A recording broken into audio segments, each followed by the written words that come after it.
am Sarah Flanagan with JP & Associates, coming to you from McKinney, Texas. This is my business partner, David Rodriguez with the Phenix Group. I invited him here today because he is one of my business partners, and I have grown to like and trust him with my own customers who are ready to buy or maybe not ready to buy.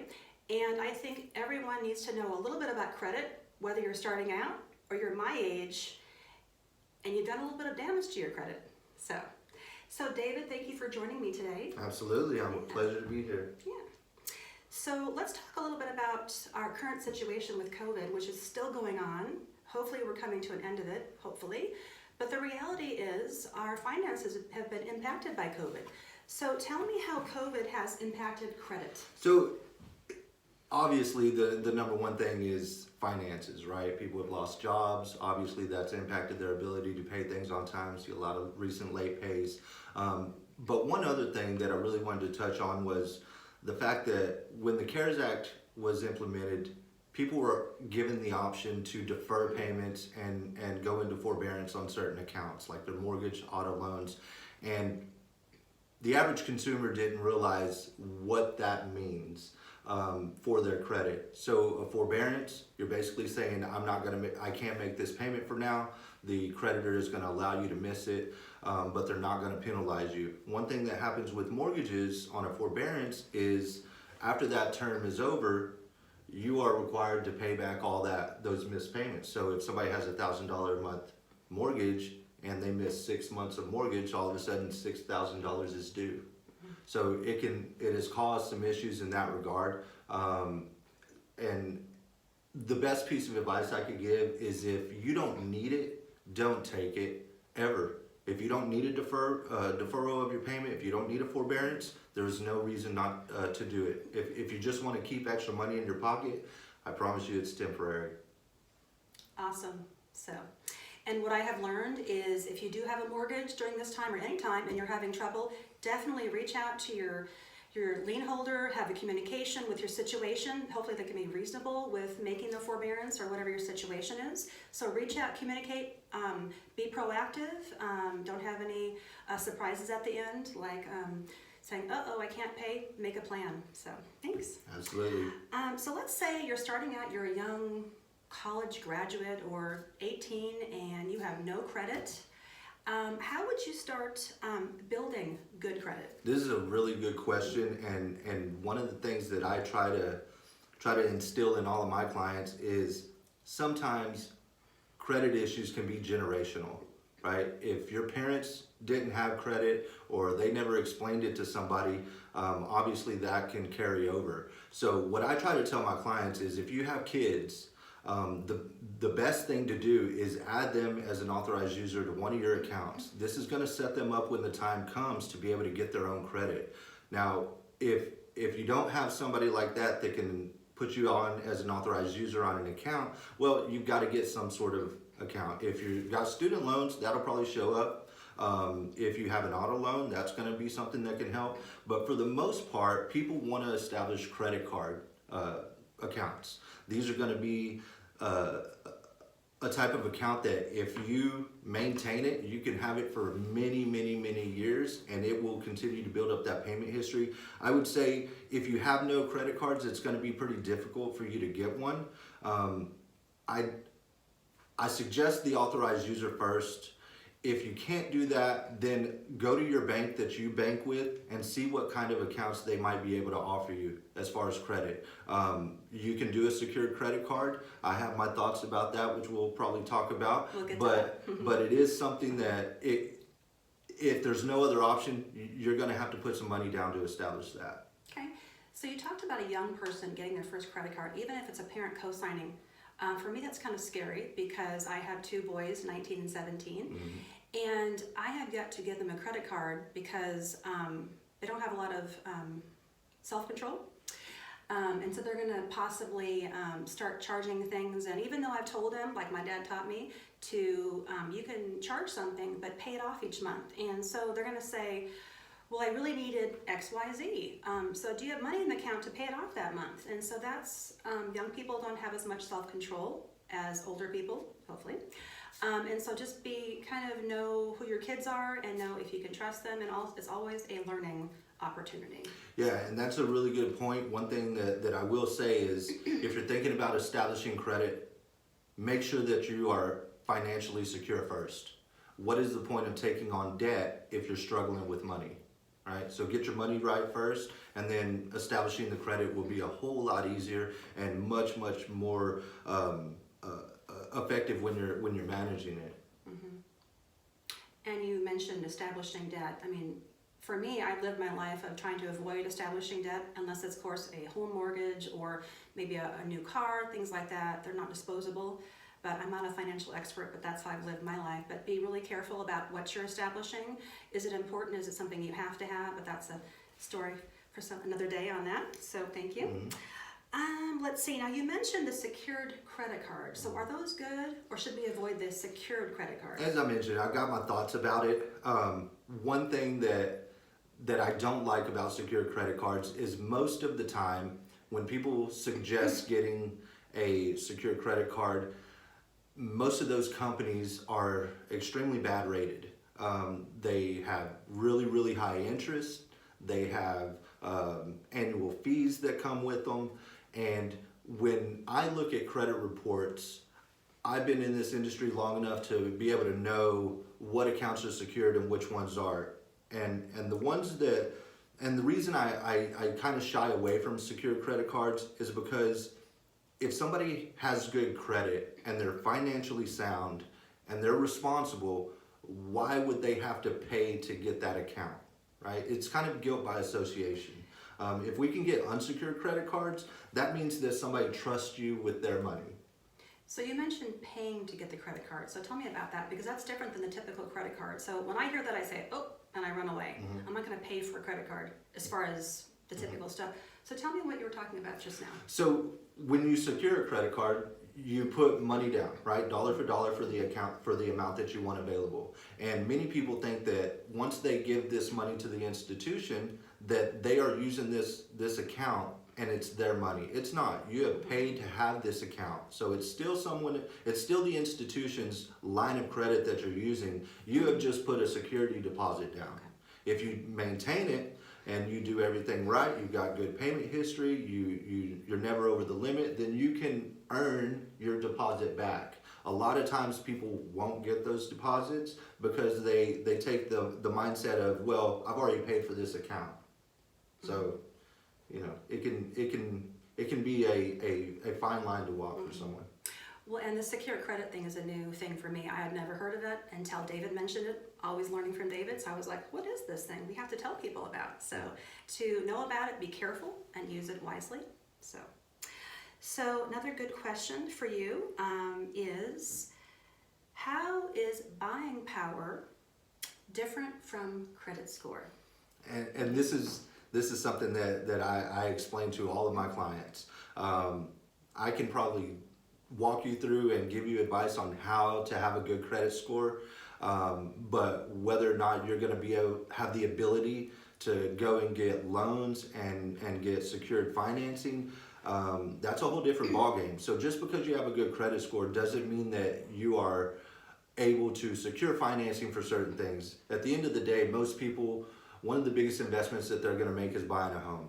And you're ultimately going to an institution and asking them for hundreds of thousands of dollars.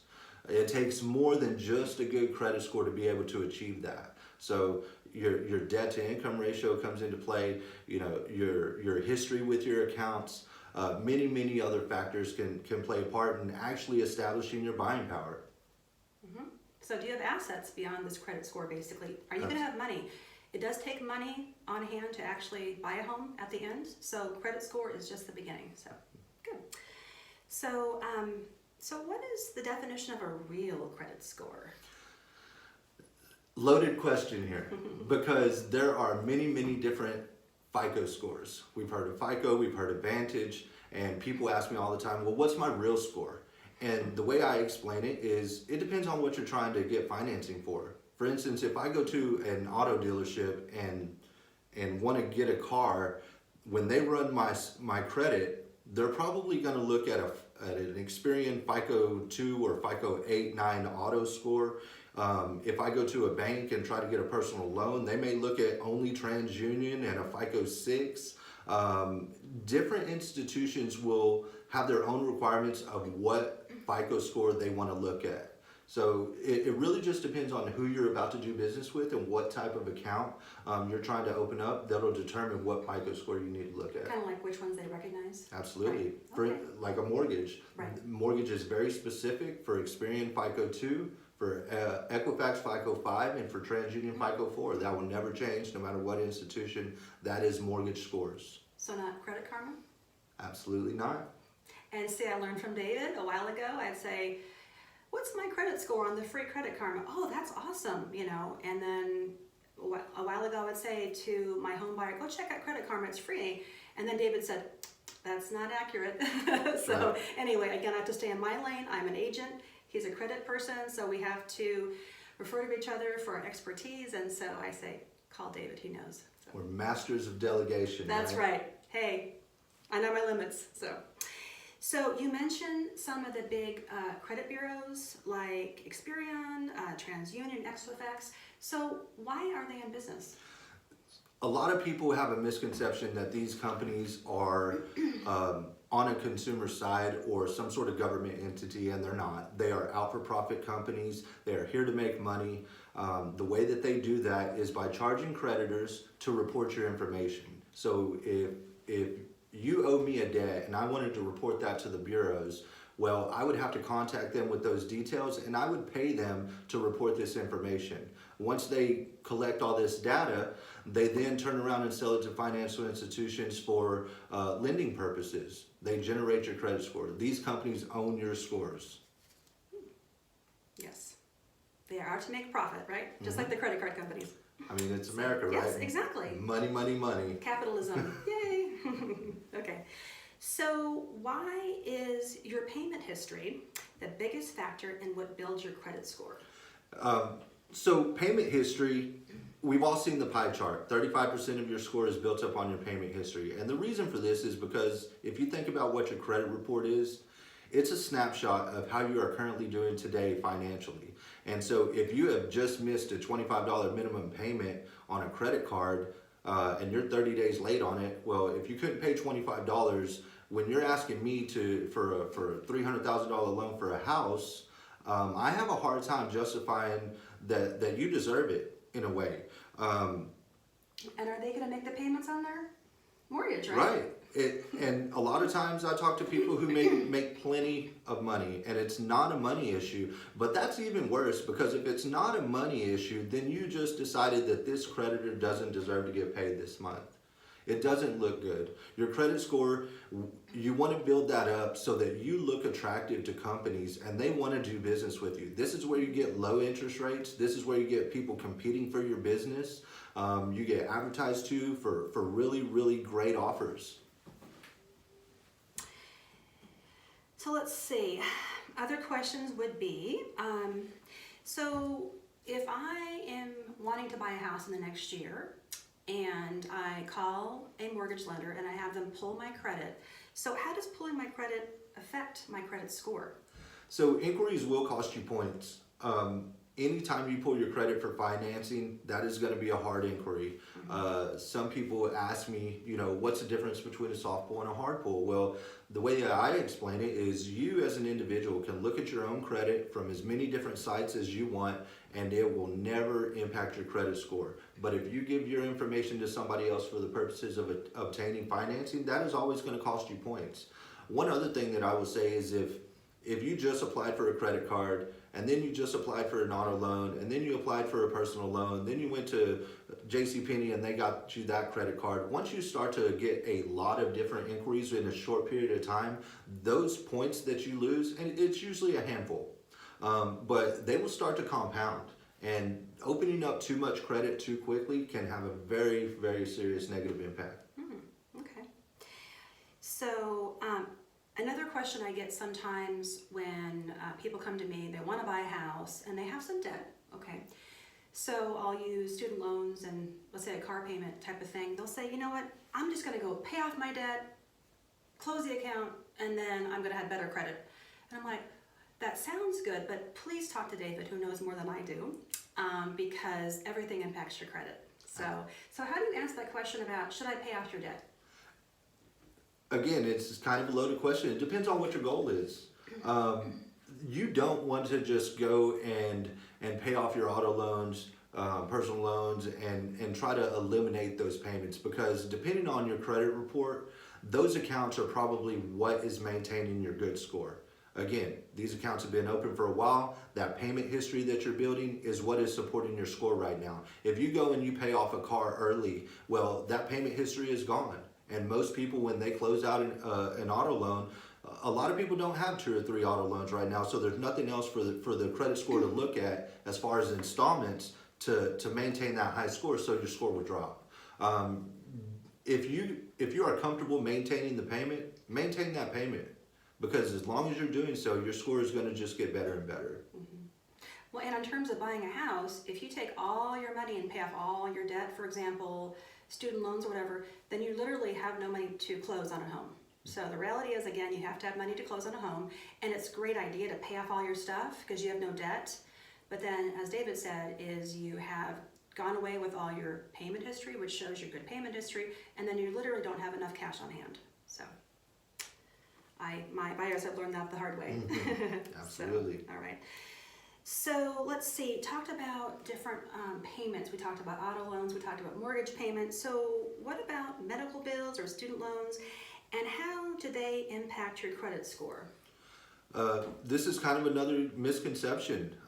People tell me all the time, well, David, I didn't think that my medical debts would have an impact on my credit, or don't worry about those, they're just student loans. Well, if they report to your credit, that is definitely going to have an impact. And so one thing that's getting misconstrued in this thought is when you go and apply for certain things, medical debt will not impact your debt to income ratio. So you will not be penalized for having medical debts.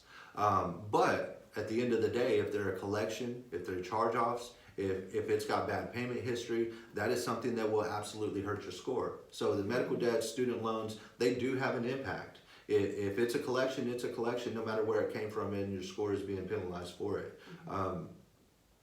It's many different things that we can go into. So we have learned through COVID that life happens, and you may have had some medical bills last year, or you weren't able to pay your student loans. So again, be proactive, talk to the person who is lending you the money, talk with them, make a plan, even a small payment plan. Just do something so that you can show that you're making an effort to, I'm sure David would like that, but Absolutely. Anyway, so make a plan. I'm all about being proactive. So something that you mentioned recently to me is you mentioned Experian, which is one of the credit companies, okay? And you mentioned that if you go to Experian, something will pop up. This is a new thing that I'm learning, had never heard of it, is there's what's called the Experian Boost, or I think it's called Self-Lender. Tell me about that, and tell me about, is it legitimate? Should we avoid this Experian Boost? What is the reality of this thing? So it is something that's new. This is on the Experian website for their credit monitoring, and you see the advertisements everywhere about raise your credit score by doing Experian Boost. And this is where you can attach your credit monitoring service to your bank account, and it will scour your bank records to see what bills you're paying regularly, and it will list that on your credit report as an account. Now, I did an experiment myself with this where I left everything the same on my credit, didn't use my credit cards, and I went ahead and did the Experian Boost. My consumer score, a FICO 8, which is what they give you on Experian, it went up like 60 points, which I was like, okay, cool. But when I converted that over to the mortgage model, my mortgage score moved not 1 point. So in my mind, from my analysis and just experiment with it's not something that can actually help with your mortgage score.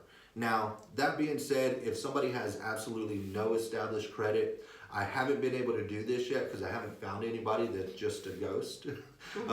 But I want to see if somebody has absolutely no collections, no old accounts, no credit at all. If they did an Experian boost, I wonder what would happen. We can try my son. Right? Yeah. Yeah. My 19-year-old. We'll see if it works. So you talked about the mortgage aspect. That's more the buying power, right? Mm-hmm. So it can maybe bump your score by 60 points, but the mortgage part, which is your buying power, right? That didn't change, is David is saying. Yeah, and so if you have any credit at all, then I would say avoid it. Save your time. It's not going to do anything. When the accounts show up, they show up as installments. They also show up as maxed out. So it's like every month you make a payment to this account, the balance will never change. And so... So you make a payment to the boost? No, you make a payment to the account. Oh, so yes. so it'll list like your water bill or your electric or your cell phone. It'll pick that up and it'll show, okay, you made a payment this month. So it will build some payment history, but it's not going to be significant enough to do anything really good for the scores that matter. For people who have really, really low credit scores, the ones that need hundreds of points help, this probably wouldn't be it. I'm assuming, and I'm sure that's not free. I'm sure you paid for that, right? You pay for the monitoring. Yeah. Okay. So, I mean, for me, I'd rather have a human being who knows what they're doing to monitor versus some computer, someone behind the scenes that you don't know them, to get real good improvement. So Absolutely, and in my mind, there is always a way that I can show somebody how to reestablish credit without having to do Experian boost, and it's going to be more significant, longer lasting, and yeah. Yeah, great. So we talked about different accounts. So one question would be, how long do your accounts stay on your report? So good accounts can be there for a long, long time. Once they close out, it goes towards your history. Negative information, collections, charge-offs, late pays, things like that. Negative information can legally report for up to 7 years from the date of first delinquency. So the first time you went late or defaulted on that account, it can be 7 years from then. A lot of people think, well, I better not talk to this creditor because it's going to re-age the account. That's not necessarily true. You can't re-age an account to where it stays on longer. It always goes back to that first date of delinquency. Now, the other accounts are public records, bankruptcies and liens. Those can legally report for up to 10 years. It's a long time. Yeah. So, yeah. And like I said, life happens. Sometimes we can't avoid some of these things, but when we can, we really have to be careful because for 7 years we're impacted by our credit, our buying power, whatever that is. So, yeah. We have to teach our kids young so we can have them establish good credit, right? That's right. You have kids, I have kids. That's one of our responsibilities. It's no longer generational. Right. That's right. So another question for you is, do you still owe a debt if it's been charged off? Again, and tell me what that means by charged off. Sure. What does that mean? Sure. So a lot of people assume that charge off means that the company wrote it off.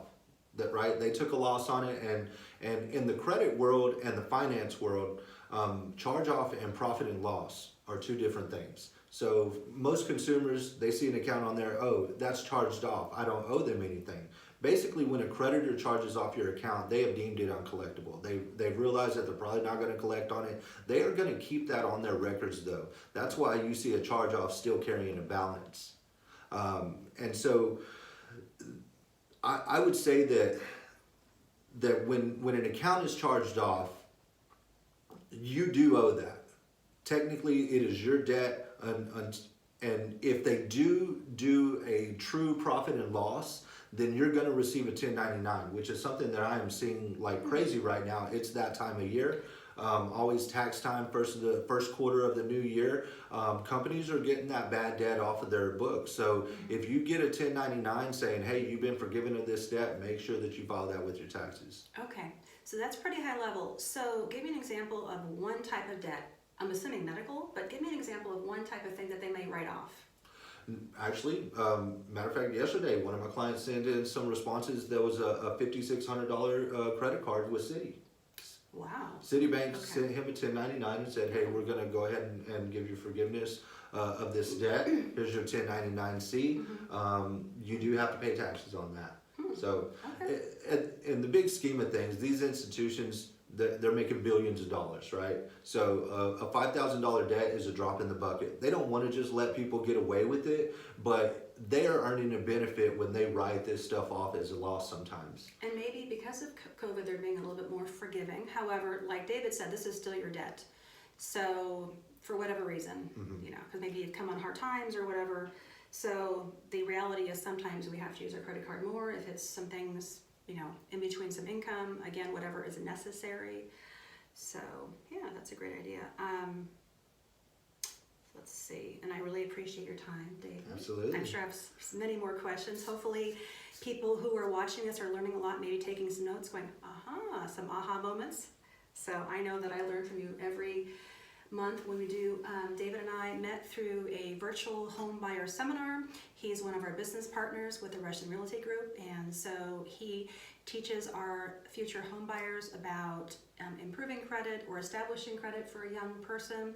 And so even myself, who's old, I still pick up tidbits of wisdom of how to treat our credit, what to avoid. I learn things every time, and I pass it on to my clients sometime, or I say, you know what, this is beyond me. You need to talk to a credit expert. So I think our time is up, and I think it was really helpful, all your answers, and I still learn things from you. So I appreciate your time. Absolutely, it was a pleasure to be here. Yeah, and if you find yourself where you have no credit, or you need help with your credit, or you need, what is your real credit score? Give David a call, and he can talk with you with a no obligation call. He can talk with you about your history, financially of course, and give him a call. He is a credit person in the DFW area that I know, like, and trust. Give him a call. Thank you so much for your time.